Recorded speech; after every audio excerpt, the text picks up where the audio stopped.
Hey guys, how you doing? Good. Good. It's lunchtime. I'm like, we have classes during lunchtime now.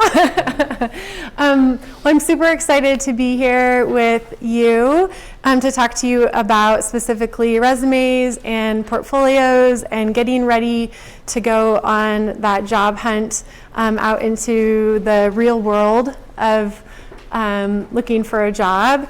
And I'm going to spend more time, I have mostly my resume as an example for you guys of what I've put together, as well as a project that I did when I applied for my job at Cotopaxi. And I think showing you my real life examples are the best way that I can really show you like what I feel strongly about. And then, just a preface, Chase and I were talking about this today. Like, he asked me to put together the do's and the don'ts for resume and portfolio, and I was like, oh my gosh, what if I say like do to something that someone else said don't, or vice versa? I could have conflicting information. And we had a whole conversation about actually that's good, because it shows you that it really, everyone, every hiring manager, every company someone might tell you one thing and someone might tell you another, and that's just kind of how the world exists and what the person in that role or what the company is looking for. So just disclaimer with what I'm sharing you today, this is just from my personal opinion, from my perspective. I have done a lot of hiring throughout my career, and I'll kind of go into times when I did more hiring than others. So I have seen a lot of resumes and portfolios, and that gives you really good experience to get a good eye for what you look for, what's good, and kind of, depending on the role, what you're looking for. But that's my disclaimer that these are my personal opinions. And feel free to, if I'm going through something and you have a really urgent question that you might not remember, feel free to just raise your hand and stop me. I like this to be very conversational, but I'll also, not take the full 50 minutes so we can have time for question and answer at the end. But feel free to raise your hand if you have questions for me as we're going through, and I just want this to be a good dialogue between us. My funny photo, I just really like this photo, and I wanted to talk at the beginning about kind of how I ended up here, being in Utah, being in the desert, working for a company that has 2 llamas as their mascots. And I'll get into that when I get into my resume, so you can kind of see my career path. But I just filmed a podcast with Chase, and he was asking me, kind of how I ended up here. And if you had asked me, 10 years ago, Evie, will you ever live in Utah? Will you work for an outdoor startup? I probably would have been like, no, that's not happening. That's not like, necessarily in my career life plan. And even before here, I was in Boston. I never would have imagined growing up that I would have ended up living on the East Coast. I was like, I'm not an East Coast person. I'm a West Coast person. That's not happening. And I did end up living in Boston for actually almost 8 years. So you never really know where you might end up or where life might take you, and you never fully know what might make you happy. So it's good to stay open to the possibilities. So what got me here, really, 2 big things for me: my obsession and passion and determination, and then my friends, family, and mentors. And I feel like I had a good sense of those 2 things being really important to me from a really young age. I was also sharing with Chase on the podcast today, how did I end up in design? How did I end up pursuing this career? I'm one of those weird kids that decided at a really young age. Like, I can still remember, I think when I was 7, I wanted to be a baker. And then when I was 8, I was like, I think I want to be a designer. And somehow, I'm going to be 40 in a little bit. So 32 years later, I'm still actually doing the thing. That doesn't always happen. And I did have a quarter-life crisis where I took a little bit of a break. But yeah, I started at a really young age. I got into 4-H. Do you guys know what 4-H is? Not everyone knows, especially East Coast, because it's such a rural thing. But I started sewing at the age of 10. I took drawing lessons. So by the time I was one of those driven people, I was like, okay, when I get into college, I'm going to have to take sewing classes. It's going to be really competitive. So I'm going to get ahead. I'm going to start sewing. I did fashion reviews, lots of different projects, and was super skilled. It did help me with the all-nighter situation. I don't know if you guys have a lot of that here, but in college in my studio classes, I had to pull like one all-nighter once a week to get projects done. And like that foundation of sewing definitely helped my sleep situation in college. Not that I still had to pull all-nighters, but this like passion and drive and determination that I had to create and to bring something beautiful into the world has always existed for me. And even when I had I call it my quarter life crisis, where I was like, what am I doing with my life? When I was 24, I ended up coming back into design because it was still very much a part of me. So definitely, not everyone has a super strong passion and drive. And sometimes, I don't know if you guys feel this way in your kind of generation, but there seems to be a lot of emphasis placed on passion and like you have to do something that you're so passionate about. Some people may not be like, you might figure out when you're 40 what you want to do like with your life or when you grow up. And everyone's journey is different. This happened to be my journey, but it's definitely still like an evolving process. If you don't feel that really strong passion or drive, or you think you know exactly what you want to do, just know that even when you do, sometimes when you end up where you thought you wanted to be, you're not happy. And I know that's maybe like a scary thought, but maybe that opens it up to be like, sometimes curiosity is just as great as a really strong passion. So you can also think about following your curiosity and what you're curious about. But for me, the world of design can be, not always a friendly place. It can be very competitive and depending on what company you're in. So having that strong drive definitely helps to like get through those periods where you can get discouraged. And then the friends, family, mentor. My mom was a sewer. My dad is a builder. I feel like I always had influences in my life that were showing me that you can create and like this feeling of achievement when you're creating something. And my parents never told me, no, Evie, you can't do design, you need to be in business or whatever. They actually had no idea that I could be as successful as I have been, which is kind of funny. But I would say they never put that pressure on me to be something that I didn't want to be. And my mom is also an accountant. She never said, you need to be an accountant. So having that safe place of you can kind of be whatever you want to be. And then for me, like friends and mentors, Chase and I were having the conversation.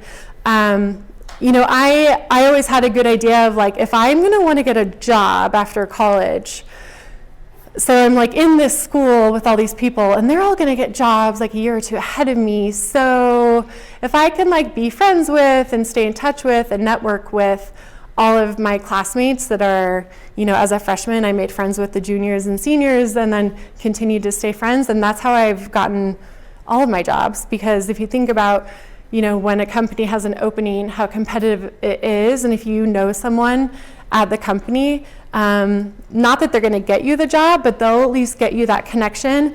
Or I've had the situation where a role came open and they thought of me. And they were like, hey, even before this is posted, you could be awesome for this. So having those connections, whether it's in college or even throughout your career, that kind of like jump from one place to the next usually comes from the people that you met in your current role. So I'm sure that your professors talk to you about that, but just building those relationships. And then someday in the future, you'll do the same for other people. So with that, I want to jump into my resume guide. So things that I look for in a resume, for me, I'm all about like trying to keep it as concise as possible. Sometimes, if I have a role posted and I get a resume and they maybe have like 2 to 3 years of experience, and if they have more than one page, I'm like, okay, so you're probably not very good at editing yourself, and also maybe not taking into consideration, if you think about when you apply for a job, think about that person and maybe how many hours a week they're already working, how many meetings they're in every week, how much time they might have to read resumes, and just think about having some empathy for that hiring manager, of be as clear to the point as possible. And for the most part, I think when I've seen that there's more than one page for work experience, like my guide is, it's really if you have like 15 plus years of experience. There's also no rule that says you have to put everything on your resume, right? So you could, once you get to a certain point, maybe you're like, oh, I don't need to put, that experience and that project that I did when I was in school. Like when I was younger, I had more on my resume that was about things I did in college that were relevant, I felt were relevant, whether it was like director of the fashion show, stuff like that. As you get older, you kind of can take those things off because they're not as relevant. Or let's say you're applying for a very specific job, you can obviously change your resume for every job that you apply for. So there's no rule that says, it needs to be the same across the board. And to the point, just consider the manager's time in reading it and have the descriptions be really concise. Having something that's clean, so like really clean design and orderly. Again, this is like personal preference. Some people like having a lot of graphics or something that brings you in, or they like having color, or they like having a photo or whatever. For me, I like to look at something that feels clean, and when I look at it, my eyes can kind of relax, I would say, is the best way I can describe it. And that I can like get to the point really quickly and kind of skim through it. Main things I look at work experience and length of time at a company. So if someone I've had before, like people apply that have 10 years of experience, but they've only been at a company for 1 year, each place. And you look at that and you're like, okay, well, they have a good amount of experience and different corporate experiences, but like that's a red flag if someone hasn't been at a company for more than 1.5 years. That potentially either means that they're just trying to jump to get like a career, increase in salary or title, or it means that there was something maybe personality-wise with them that didn't jive with the companies, and that can create a red flag. I've actually had the situation of hiring someone that had a lot of jumps on their resume, brought them in, and they only stayed for 6 months. And that was a good learning lesson of like, okay, this explains why there was only a short period of time, because that was really just that person's MO to start somewhere and move on really quickly. So depending on what you're looking for, it's nice to see at least a few years of experience and at least like 1 full year. If you don't stay somewhere for a full year, I would recommend probably not putting that on your resume at all. And I would rather just not see that experience and have you have to like explain maybe what happened. And sometimes you will look through the years and like double check like, okay, do things kind of line up? But for the most part, they're probably not going to totally catch that. So if it's something that you don't want to talk about, then be smart about what you put on your resume. And then I look for internal promotions that show a company's investment. So I also look for like, let's say you've been at a company for 4 to 5 years. You want to see within that they've been there for that long, and that they potentially have a few different titles. Sometimes people will only put their most recent title on like that. Let's say I put Evie Cotopaxi, 8 years, and I'm CEO or whatever, right? That would be like, oh, well, was she the CEO for 8 years? Make sure that you show the progression of like what your roles were while you were there, because not only is that, great and it's honest, it also shows the company's investment and how quickly you were able to rise through your career progression. And then I look at education and the overall career path for a sense of focus and experience. So right now, I have a role open for a pack designer, a senior pack designer, and so I've been working through a lot of resumes, probably like around 100 or so. And when I'm looking at their work, I look for a sense of what they're passionate about, what they're interested in, either the companies that they were at, are they reputable? Does it show like maybe either a really direct focus, which can be great, that they were interested in, or even diversity. So you could be like, oh, well, this is great experience because they had experience at a big company and a small company, and maybe various roles. So depending on what you're looking for, I would say that the company and then what their title was at that company gives you a really good idea of like what their path and their focus has been. And then no typos, really. That's my attempt of being funny. But just, obviously, like I'm sure I have a typo in here somewhere and I tried to double check. But when you're doing an Illustrator, it doesn't always catch stuff. But I would say like that typo thing, that it's not the worst thing, but it like catches your eye sometimes. And then that's the thing you remember. You remember that like there was a typo and that they didn't spend enough time and care on the resume. And then it makes you maybe subconsciously think like, well, does that mean they're not detail oriented and they're not going to catch, they're not going to be like focused and detail oriented in the job. So the typo thing, and I know some people, especially like older school people, managers that I've had that are a bit older and been in the industry longer, if they see a typo, they're like, no. Like, you need to figure out your English and have someone, proofread it. And they will often like feel like that's a really big kind of red flag, even in the creative field. So with that, I'm going to share with you guys what I have for my resume right now. And mine is 2 pages, but it's not 2 pages of work experience. It's a page of this is my work experience, and then this is my about me. And I actually had one of my really good friends that's also in the design industry. She was the one that talked to me about doing this, and I started doing it a few years ago. And I have a friend that's a photographer, so she took some some nice pro bono photos for me. But really, when you're getting resumes, and because I like things to feel really clean, I liked the idea of separating like an about me from my work experience, so it felt like 2 different things. And then I liked just having this like conversation with the company to be like, here's the summary. If you don't want to read my resume, you can read these like few sentences, and it's all in my tone and my voice. It gives you a few sentences that explain who I am, and if you're still interested, obviously you can read my resume. But basically, I think someone can get a good sense of who I am, both from like a graphic cleanness perspective, as well as like what I'm putting on here is important to me. So I talk about how I grew up moving around a lot. I've lived up and down the West Coast, which is definitely like formed part of who I am. I've always had a fondness for road trips. A lot of these places I've lived, I've road tripped, back and forth, all of them quite a bit.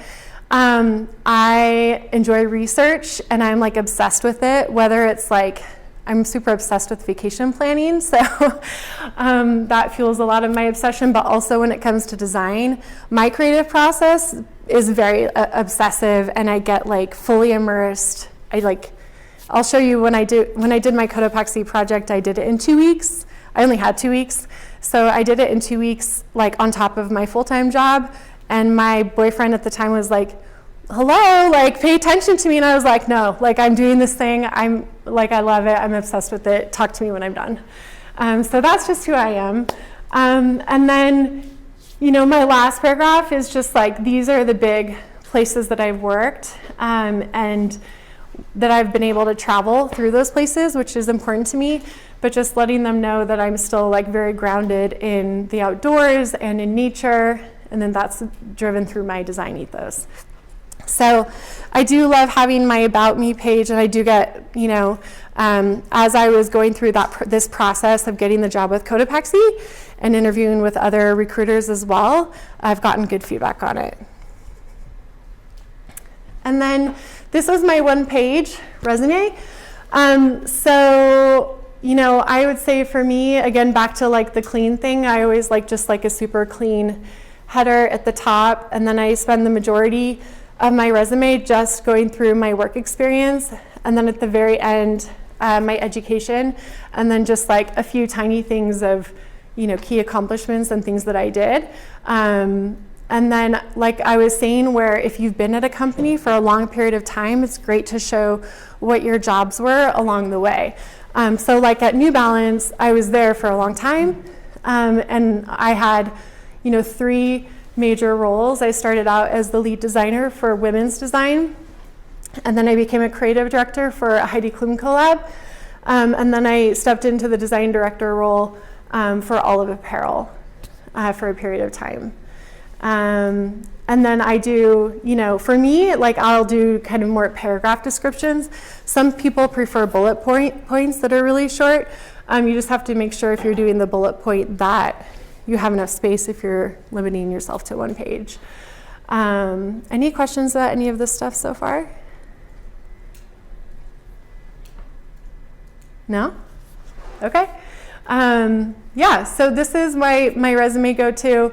I mean, I do see a lot of resumes, I would say especially from people that are more like graphic savvy, where they'll have little things of like, this is what my experience is, this is my expertise. Sometimes they'll rate themselves with like star ratings of, I'm really proficient in this and less in this and that. And some of that can be really nice, I think, as long as you keep it really clean and like easy to read. That's a great way to look at it. All right, and then moving into portfolio guide. So things I look for in a portfolio, and just before I even talk about that, I will say, in my experience of hiring, when I was at New Balance, we had like a full HR department, recruiting department, and people that basically would vet people before they would get to you. So she would do weekly recruiting calls and like pulling in from all of the different websites, and she would do the initial feed of what we were looking for. So when you're applying, you may or may not have direct contact. Excuse me, guys, hang on. You may or may not have direct contact with the hiring manager with a bigger corporation because it's going through that internal HR person. When I worked with my recruiter, I worked with her for like 5 years before she actually moved on, then I got a new one. But through that experience, we really got to know each other and understand each other, where I would say, okay, so for this specific role, these are companies that I'm interested in. This is the skill set that I'm looking for. This is like the level of years of experience and potentially the titles that I'm looking for. So I would give her the guide of like, these are the things that I would be looking for. So she would specifically target those companies and people at that level and reach out to them on LinkedIn if they didn't already apply for an open role. So sometimes the hiring manager might get really specific like that with the recruiter of exactly what they're looking for. And then we also spent a lot of time together where she had never recruited for design roles before. Like some companies like a Nike or an Adidas, where they're really big, they have specific design recruiters that sometimes actually have a design background. I know, there are a few companies where the recruiters actually had a design background, so they understand what's good design and what's bad design and what the company is looking for. But with this recruiter at New Balance that I worked with, she had never recruited for design. So I spent a lot of time with her, showing her the work of our design team to be like, okay, this is the look, the feel, and the vibe of what our finished product looks like or what our projects look like, so that she could get a sense of kind of what we were looking for. And then as she would kind of funnel through things, essentially, she eventually knew that I was like, I don't even want to look at someone's resume unless you have the portfolio. Because that's like a waste of time for me to just like look at their words and their titles. So she would do that initial check, and then she would request their portfolio or a few projects. She would look at it, and when she got really good, she could basically like weed out for me like who felt brand right and what looked good. And then the ones that she felt like were ready to present, she would share with me, and we would go through it. And she probably would have already had at least one phone conversation with them. So yeah, in a bigger company, just know that like how that process works, it's different across companies, but sometimes the hiring manager, may not ever see your work, depending on how HR kind of works through that. So that's where it comes in really handy if you know someone at the company, whether it's a classmate or you've been able to network and connect, because they might be able to just say like, hey, so-and-so applied, like I don't know if they're totally the right fit, but I know them and I can vouch for them and they're awesome, and maybe just take a look. And I've had that happen before, and then I would go back to Kelly and say, hey, did so-and-so apply? Like, can we just like take a quick look at them? So it does really come in handy when you know someone. And then when it comes into like portfolio guide and how I think about it and like what I look for, for me, I think relevant projects. So don't feel the need to show like everything you've ever done, whether it's like sketches or all projects. I know sometimes when I've recruited and someone sends me their website, because most people have websites, like it might have everything on there. And that's okay to build your website and put like everything you've ever done. But if you think about the hiring manager and you go onto the website and you're like, oh my gosh, there are like 30 projects on here and there's so much, and maybe you get kind of overwhelmed with like, well, what's the relevant experience for like what they're applying for? With the pack design role, I've seen some people apply that don't actually have any pack experience. And so you go on the website and it's all like industrial design, and you're like, okay, this is great, this is cool, but like I need someone that's actually a pack designer. And so I'll like double check and reach out to them and be like, thanks so much. Just double checking, do you have any specific experience in this? And in most cases they're like, no, okay, thank you, okay, this isn't the right fit. But in some cases they've been like, oh yeah, actually, like I've been working on something. And, I would say like, just think about the role you're applying for. If you have experience that's super relevant, make sure that it's getting in front of that person. Because if I didn't make the effort to go back out, it would be like, thank you, but, not the right fit. So think about relevant projects.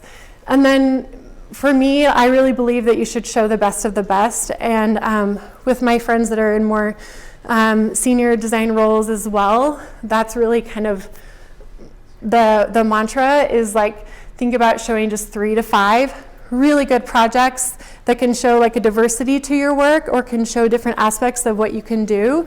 But again, don't feel the need to show everything you've ever done. If you're not proud of it, or if it feels old or not relevant, just cut it. And no one will ever know, no one will ever miss it if they've never seen it. So just try to edit yourself. If you have a hard time editing yourself, sometimes we do, I know sometimes I do. So with my work, I have my best friend that lives in Boston that's an independent contract designer. And she sees a lot of people's work. I send her everything. I trust her. She sees a lot of work in the industry, and she'll tell me, she's like, do you guys know the Radical Candor book? It's all about like kindness and caring, but being direct with people.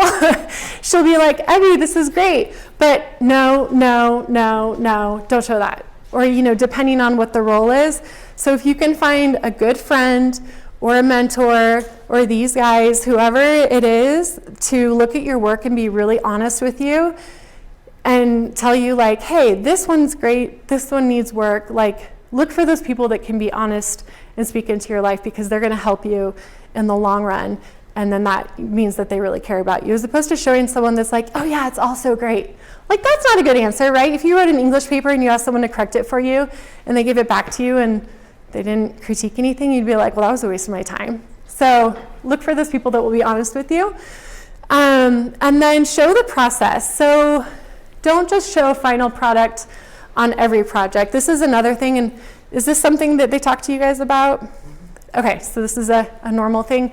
Especially certain companies are known to want to see the process, especially where I've been in the active world for a long time, like Nike is a key company that likes to see the process. So a lot of times when you might go in for an interview with Nike, I've had designers that I've known from previous companies that have gone on to Nike, and I've coached them through that hiring process, where I'm like, bring a physical sketchbook. Bring a sketchbook that you, just like a notebook that you've sketched, that you have papers with, and then bring like what the next step was, and bring like all along the process, so that when they get to meet you and see you. There's like a physical part and there's a digital part, and you feel like very dimensional, and they are getting like a sneak peek into your brain, because for a lot of companies, they actually care to understand how you came about to your final product just as much as what that final product looked like.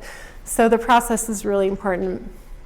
And then look for a variety of seasons and project types as long as it's relevant to the job. So if you're going to curate like your 3 to 5 projects, let's say you're like, okay, I want to show something that feels more spring summer, and I want to show something that feels more fall winter, and I want to show a color project that I did, and then I want to show just like super in-depth prototype or a tech pack. I've had designers show up to interview with a tech pack, or like we had someone do a project, and they did the project and then they did the tech pack, and we were like, you were hired, like you're amazing, you did the tech pack for this, it was incredible. And it just showed that he went to the next level, and also that he understood the technical expertise needed. If you're applying for a really technical job, showing a kick-ass tech pack is incredible, and like don't be afraid to do that. I know it's not necessarily like the most fun thing maybe, or like the prettiest thing, but it means a lot. And then have a quick description about each project before the project. So if you are like sending this off to someone, and think about the fact that you're not there, if you're not there in person to explain the project, think about doing like a one-pager before. So you can be like, this project was inspired by this, it was requested for this is why I did it. And just like a really quick intro that is what you would say if you were there to talk about it in person.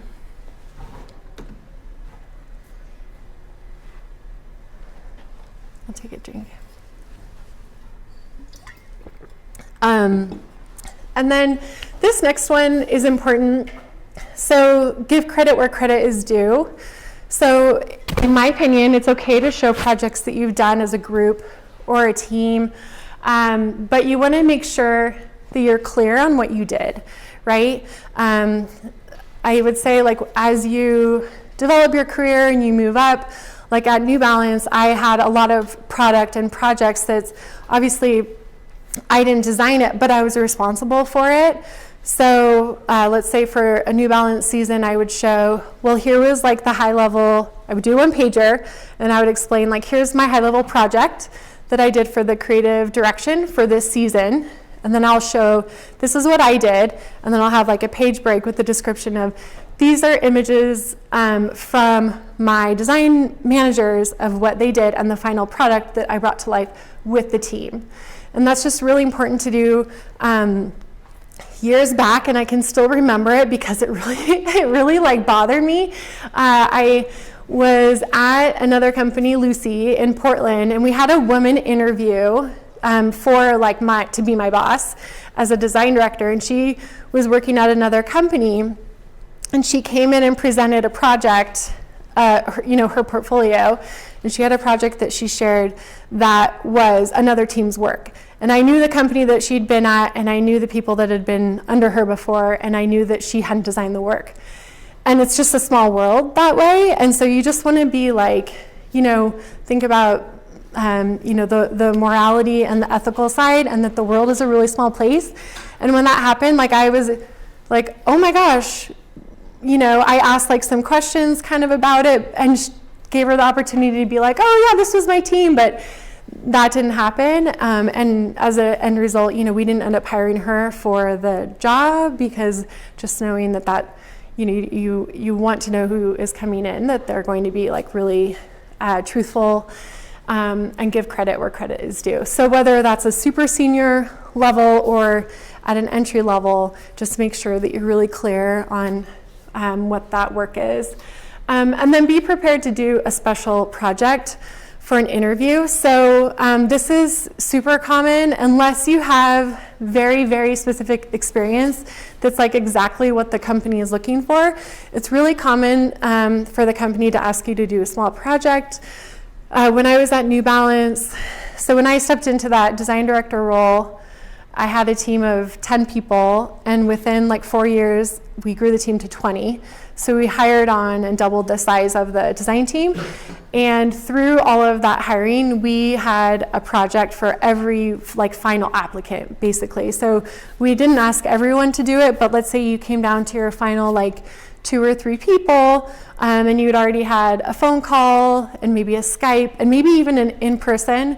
Sometimes we would fly people out, have an in-person interview, fly them back home, and then kind of get to your final round and then ask them to do a project, fly them back in and meet and work through those projects in person. And usually on the project side, we wouldn't have, it wouldn't be too extensive of a project depending on what the role was. And often I would purposely leave it vague to actually see how they would interpret it, how much they would put in, and kind of how far they would take it. And that gave us room for, to just see how serious are they about the role. Sometimes they would come back and ask questions and I would gladly answer questions, but the initial direction I would say okay, design 3 to 5 pieces for fall winter season. This is the category it's for. Please share inspiration, color inspo, initial design sketches, material selection, and talk us through your process. And that was basically the spiel for any project. Sometimes people would come back with maybe 2 to 3 designs. Sometimes people would come back with 11 to 15 designs and a full project. So you were really able to gauge how passionate they were about the project and how quickly they could kind of pull it together. But that was a big indication of how serious they were about the role as well.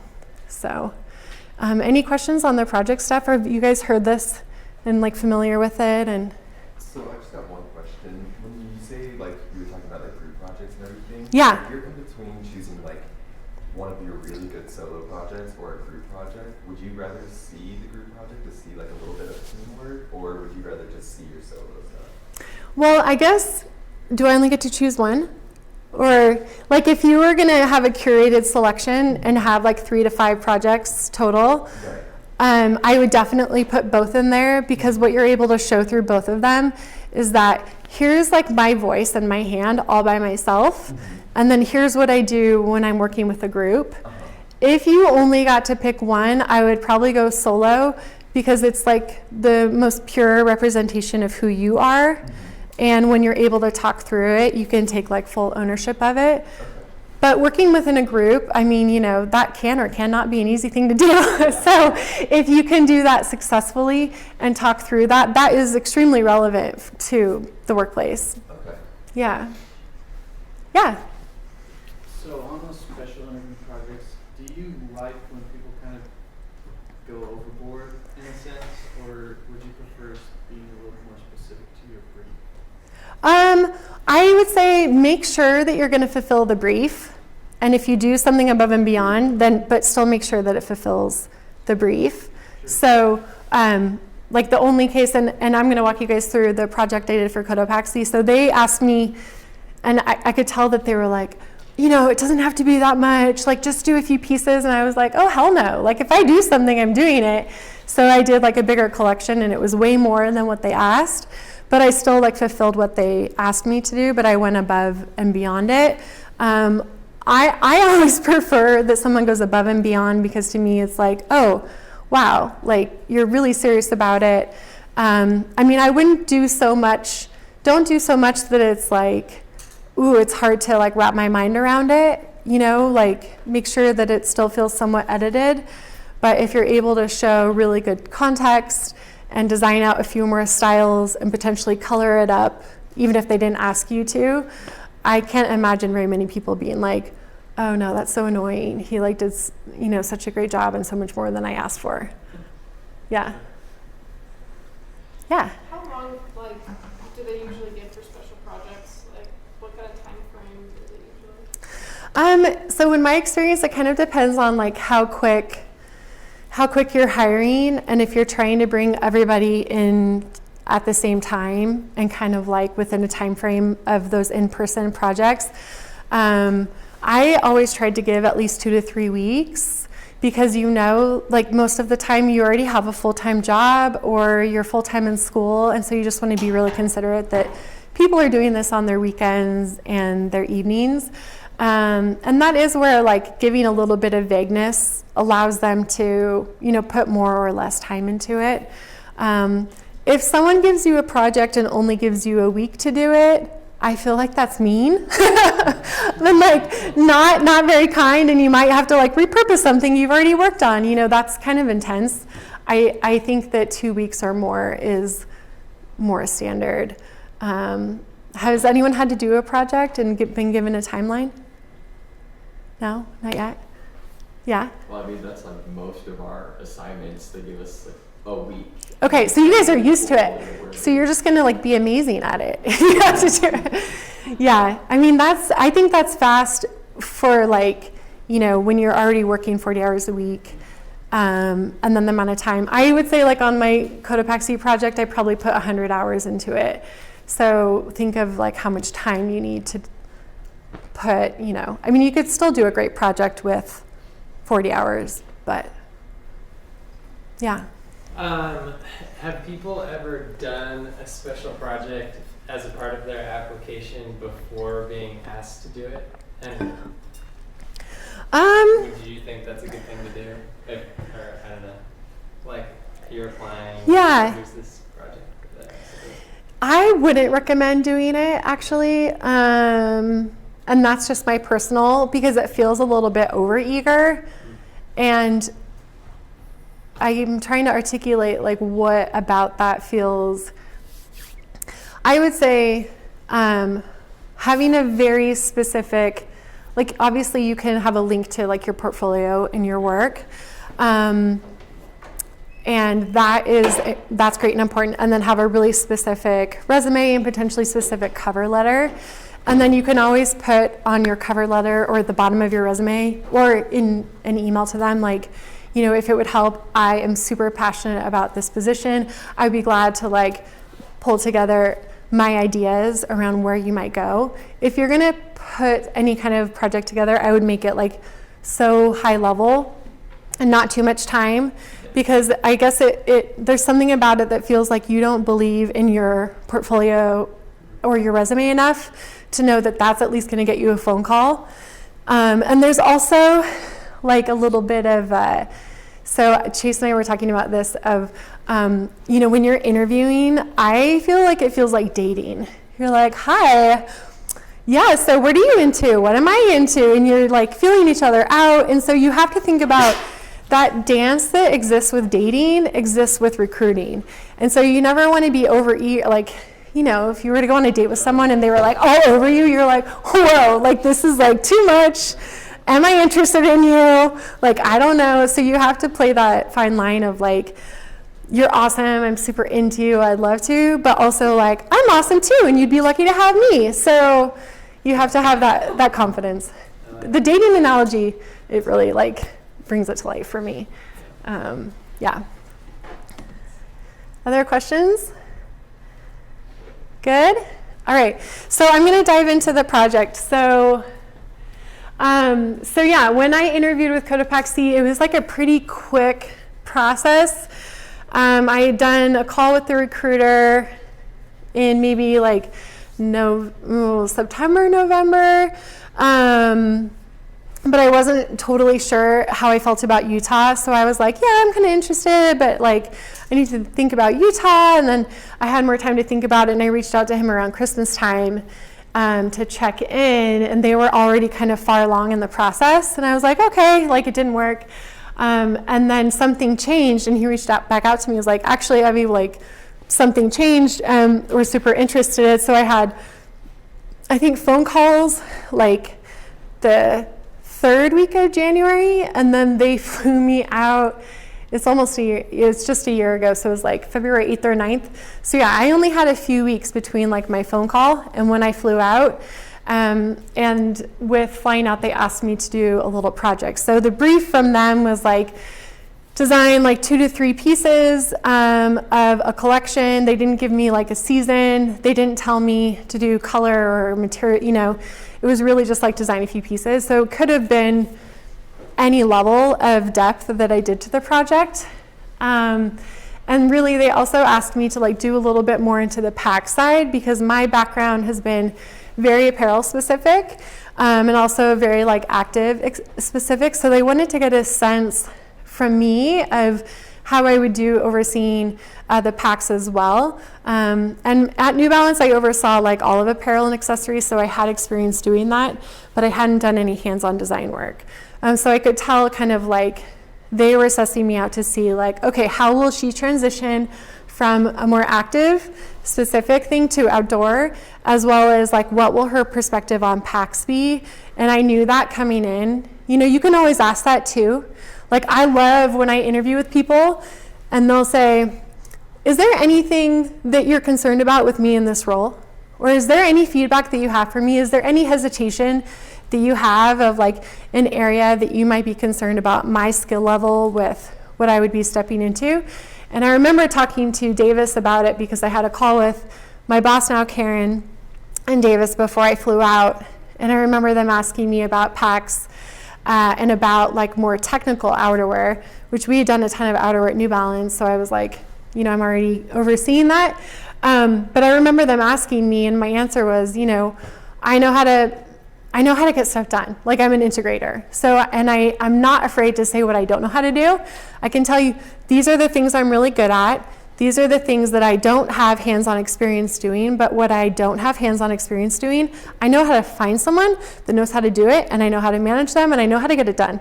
So I'm able to be resourceful as long as I have like the financial resources to hire the additional design head or the temp help that we need. Like I know how to get anything done, and I'm not afraid of doing anything because I know you can always find people to do stuff.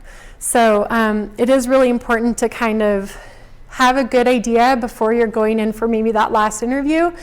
Like don't be afraid to ask those questions of what are you worried about, where should I lean in, because then you know when you're building your project, like, hey, I can focus on this one thing to show them that I'm capable of doing that. So with this project, this is me photoshopping Cotopaxi logo. I was trying to figure out what I wanted to do for my project, and you know, for me, I don't know for you guys like where your inspiration comes from, but for me, inspiration can come from really anywhere. And at the time, you know, it's like winter in Boston. We have really harsh winters there, so you spend a lot of time watching Netflix and Amazon and being inside because you're a little bit more city bound. So at the time, I was spending a lot of time watching Netflix, and we were watching this show called Grand Designs. Has anyone actually seen this episode? Do you guys even know this show? No? Okay. So Grand Designs is on Netflix. It's a super cool show all about these like very extravagant houses that get built all over the world, mostly in Europe. And this was a home built by this young guy that his parents were farmers, and he wanted to be an architect, and he wanted to build this sustainable house on his parents' farm. And he used shipping containers and transformed the shipping containers into this house. And I totally love the episode. It's a really fun episode. It's season 12, episode 4, if you guys want to watch it after this. He actually became a really successful architect after this happened. So his story is actually really cool. But yeah, I was watching the show and I was like, I really love his design. I love how he transformed it. And I loved that it was basically like a form of upcycling, but in the architecture world. And I thought about Cotopaxi and this idea of upcycling. So I felt like there could be like a really strong synergy. And for me, it will like start with this spark like that I'm like, there's something to that. And I'm really curious and interested and inspired by it. And then I'll just like run with it and explore. And basically everything kind of came out of that initial inspiration. Yeah, and for me, I am often inspired by architecture and interiors. So this isn't like an abnormal thing for me to be inspired by, but these were some photos of other projects as well. So then I started like doing research into this idea of shipping containers and houses and how this all can kind of be inspirational for the product. And I love that it was very honest materials. So there's a sense of like where things came from, that it was a beautiful economy, so it was sustainable and economical. And then thinking about the environment, and there was like this really nice blend of the natural as well as the synthetic, or I would say like the hard and the soft. And that was something that I wanted to bring through in the design. And then the other really cool thing that I liked about the shipping containers is how versatile they are, and starting to look at like shipping containers showing up in retail. So this is actually it's full-time in London. Have you guys ever seen the like shipping containers that exist in London? There's a whole like section. It's not far from Shoreditch. So there are definitely different places, and again, it's a lot of in Copenhagen and in London. And then this is an Aether store that exists in San Francisco. If you've never been there, if you get there, you can check it out.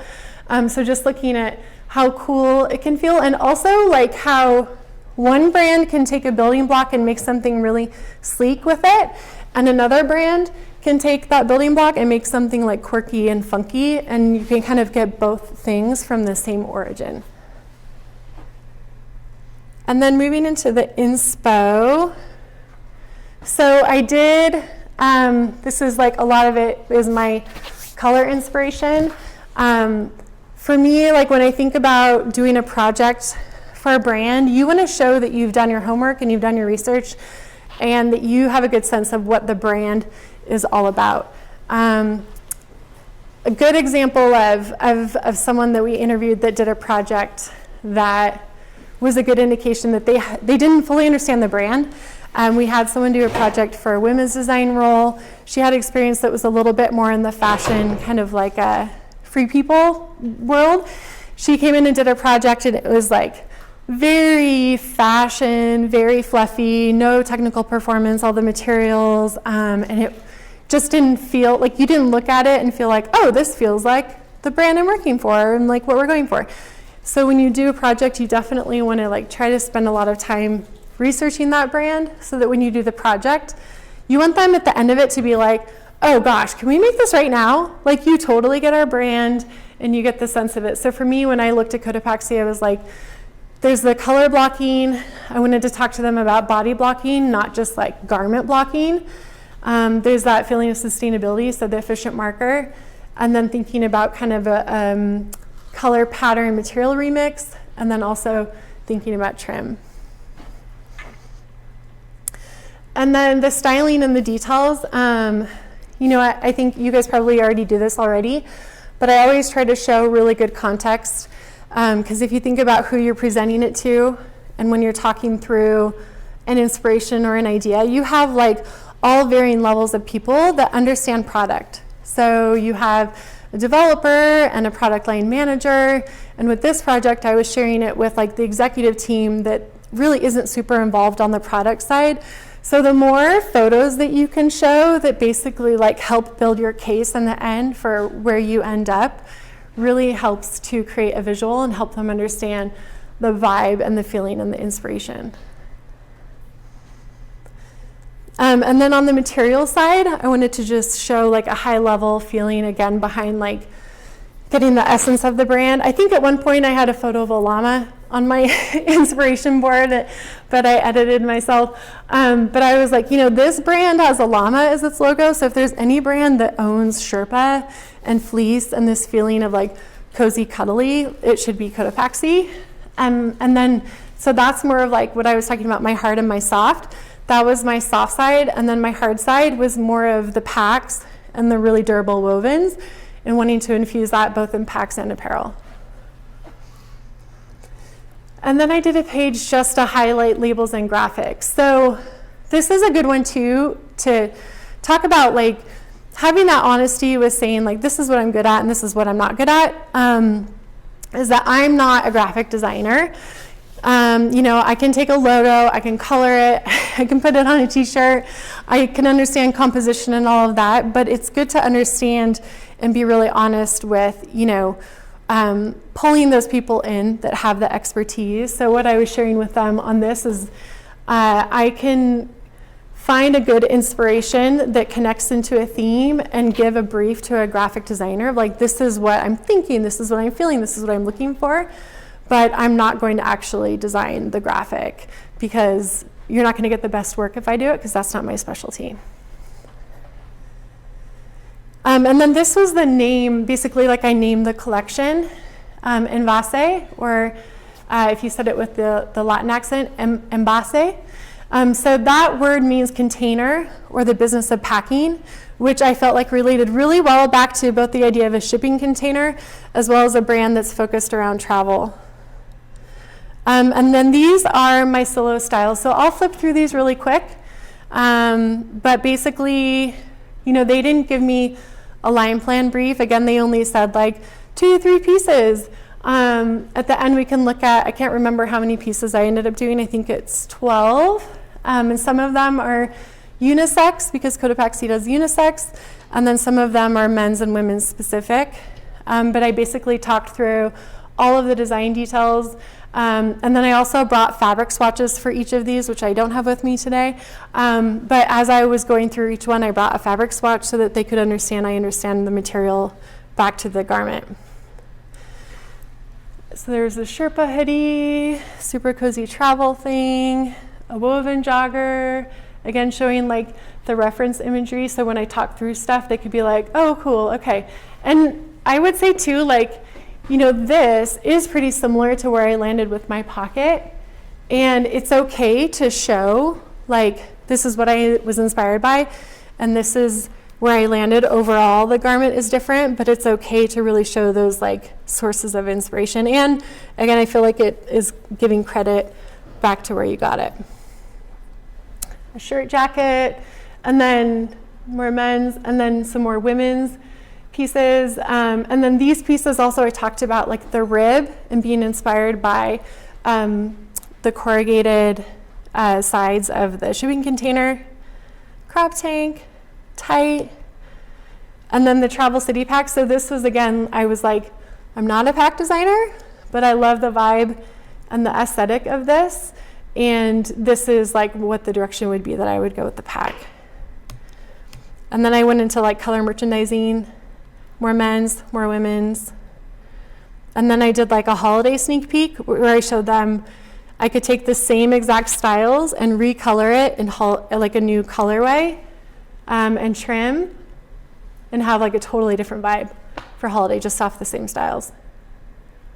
And then I talked through an activation piece at the end that I was looking at like all of the Box Park, that's what it's called in London, all of the different brands that are doing these like fun pop-up activations and how we could basically do like a shipping container pop-up to activate the collection. And then tying it back to the mission of Do Good was this idea of finding a way to help donate low-cost housing in rural areas that could, again, connect back to all of the storytelling. And the interesting thing was, you know, this is definitely like above and beyond doing a project, but this was the part of the project that I got feedback from the chief marketing officer that made him really like me. That he was like, oh, wow, she gets this like from conception all the way through. And then at the end, I show my like contributors, again, giving credit.